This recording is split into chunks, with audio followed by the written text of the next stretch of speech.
enfermedades se complican. En principio, ¿a qué nos referimos cuando hablamos de enfermedades crónicas?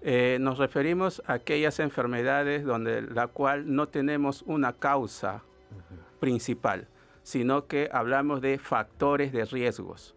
Y mientras más factores de riesgo tengamos, la enfermedad se puede hacer más difícil el tratamiento, por lo tanto su control va a ser muy importante porque de ella pueden derivar complicaciones graves. Por ejemplo, una enfermedad que prácticamente está pasando un poco desatendida en estos momentos es la enfermedad renal crónica, en la cual el Estado invierte miles de millones de soles para controlar a estos pacientes que están conectados a una máquina de manera interdiaria. Para llegar a una enfermedad renal crónica tiene que haber antes unas enfermedades que pueden complicarla, ¿no? Y ahí, por ejemplo, hablamos de la diabetes mellitus, también de la hipertensión arterial, que en realidad, pues, si nosotros sumamos la carga de todas estas enfermedades, al final vemos, por ejemplo, cómo terminan complicándose y sobre todo con deterioro de una calidad de vida de los pacientes. Y cuando hablamos, doctor, de diabetes, por ejemplo, ya usted lo ponía en la mesa, y también la hipertensión arterial, ¿tiene que ver, o uno de los factores tiene que ver con el estilo de vida, la alimentación que tiene la persona? Claro que sí. Entre las medidas de prevención de las enfermedades crónicas tenemos sobre todo en los cambios de estilos de vida. Yo le hablaba hace un rato, Luis, sobre todo de los factores de riesgo. Así es. Por ejemplo, cuando hablamos de factores de riesgo son medidas que a la larga me van a llevar a esta enfermedad. Entre los factores de riesgo, por ejemplo, es la obesidad, el sobrepeso. En nuestro país, por ejemplo, alrededor de 7 de cada 10 pobladores mayores de 15 años tienen un riesgo de sobrepeso. Y estas enfermedades se pueden complicar con diabetes, con cáncer, con hipertensión arterial, con síndrome de ovario poliquístico muy frecuente en las mujeres, etcétera, ¿no? Ahora, claro, y hoy en día, pues, hay diferentes factores que impulsan esta situación que usted comentaba, el sobrepeso, el delivery, la comida rápida, las redes sociales donde vemos 1000 anuncios sobre ese tema también. Y además también el sedentarismo, ¿no? La falta de ejercicio que, pues, de una manera u otra estamos tras pantallas horas y horas. Justamente lo que tú mencionas, esos son otros factores de riesgo. Como le mencionaba, es muy importante la alimentación balanceada, es muy importante controlar el peso. Ahora, de repente un paciente, una persona común y corriente no se da cuenta de los síntomas, porque muchas de estas enfermedades pasan por no cursar con síntomas, se consideran asintomáticos y por lo tanto el paciente o la persona puede sentirse tranquila y normal. Por eso es que es muy importante en el primer nivel de atención, que es donde me laboro, es importante, por ejemplo, hacer los tamizajes. Hacerse su medida de presión arterial frecuentemente, hacerse, por ejemplo, dosajes de glucosa para ver, por ejemplo, cómo está, si estoy o no llegando a la diabetes. Lo que pasa es que las enfermedades o el cuerpo nos avisa con mucho tiempo de anticipación, pero que pasan desapercibidos porque nos sentimos sanos, entre comillas, nos sentimos pues muy fuertes, pero en realidad la enfermedad ya empezó porque hay factores de riesgo que lo van a llevar a eso. Sin considerar los otros factores como por ejemplo el tabaco, el alcoholismo, mencionabas tú, el sedentarismo, es muy fuerte en nuestro medio. En realidad pues son factores de riesgo que sí, la verdad, merecen ser atendidos. Lo que siempre he escuchado también, doctor, que si tiene influencia o no el factor genético, o si hay alguna enfermedad hereditaria. ¿Esto sucede? Así es. Hay un factor genético, pero no es determinante.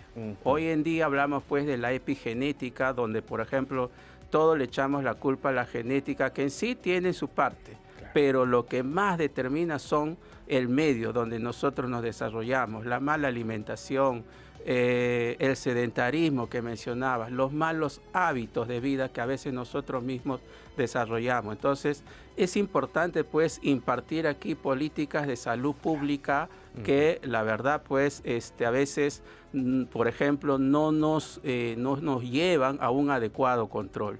Sin mencionar, por ejemplo, hay enfermedades crónicas que se pueden complicar con enfermedades infecciosas. Por ejemplo, una de las políticas que implementa el Estado es la inmunización, Claro. que es para prevenir varias enfermedades infecciosas. Por ejemplo, hemos tenido una interna de medicina en Bolivia a causa, por ejemplo, del virus de la rabia, por ejemplo, ¿no? Sí. Entonces, y si eso sucede acá, por ejemplo, la cobertura de vacunación, ¿sabes de cuánto es? ¿De cuánto es, doctor? 50% aproximadamente, cuando deberíamos, pues, para proteger a toda una población, deberíamos llegar al 100%. La OMS dice por lo menos más de 95%. Pero mira, estar en 50%, casi la mitad, ¿qué quiere decir? Que hay la mitad de los niños que son los que deben cumplir un calendario de vacunación expuestos por el MINSA, no se está cumpliendo. Y ahí no vaya a ser que de pronto un brote por una enfermedad que ya está controlada, sarampión, por ejemplo, ¿no?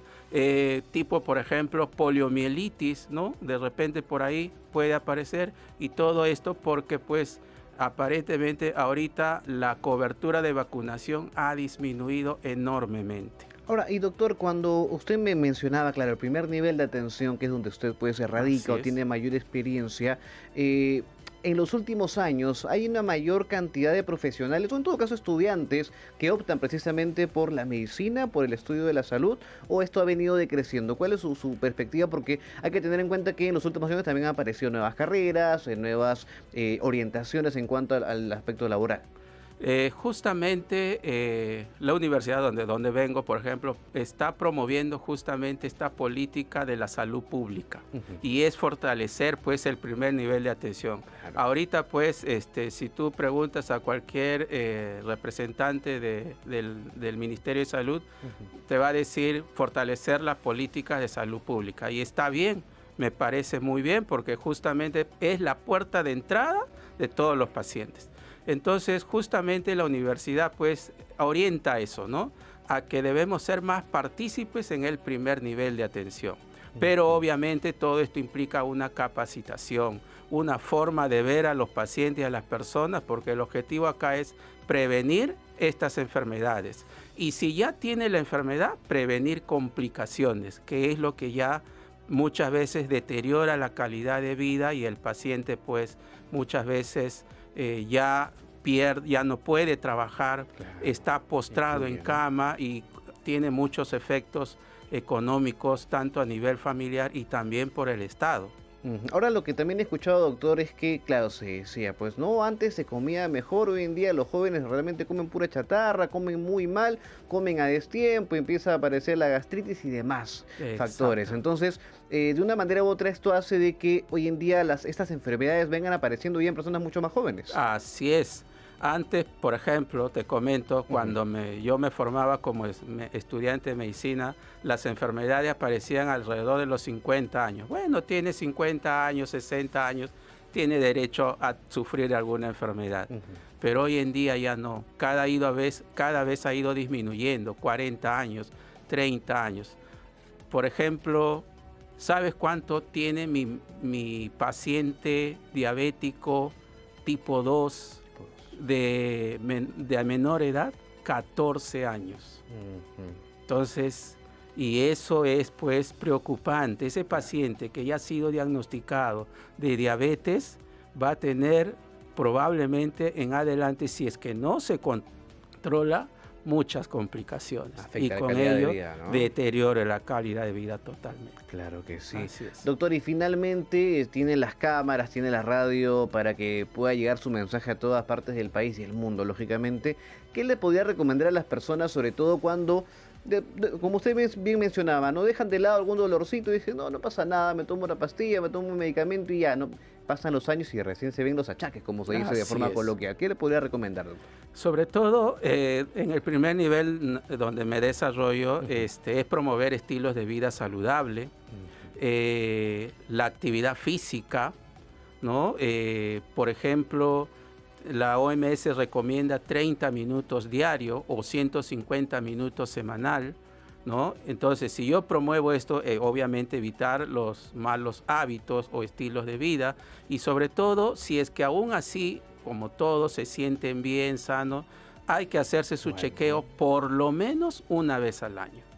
Y en ese chequeo debe consistir en dosaje de glucosa para descartar diabetes, dosaje de colesterol, triglicéridos que tiene que ver con la dislipidemia, dosajes para ver la creatinina y la función renal, por ejemplo, la microalbuminuria, que para nosotros es fundamental detectar con tiempo el deterioro de ese órgano, que en este caso es el riñón.